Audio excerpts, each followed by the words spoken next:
अस्सलाम वालेकुम। आपके साथ हाजिर है सना कैसर। आज मैं आपको बाजार जैसा बर्गर, अंडे वाला बर्गर बनाना सिखा रही हूँ। 1 कप चने की दाल, नमक, कुटी हुई मिर्चें, हल्दी, गरम मसाला, लहसुन अदरक का पेस्ट। चले हम इसको उबलने के लिए रख देते हैं। स्लो फ्लेम पर बॉईल होने के लिए रख देंगे। दाल अच्छी तरह गल चुकी है, बिल्कुल मैश हो गई है चने की दाल। जितने भी बर्गर्स बंद हैं उनको अच्छी तरह सेक लेते हैं।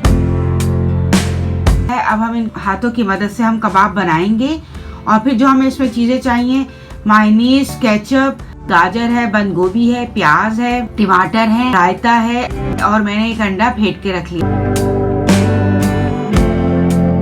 अब हम इधर रायता बनाते हैं। नमक, पिसा हुआ गरम मसाला, पिसा हुआ जीरा।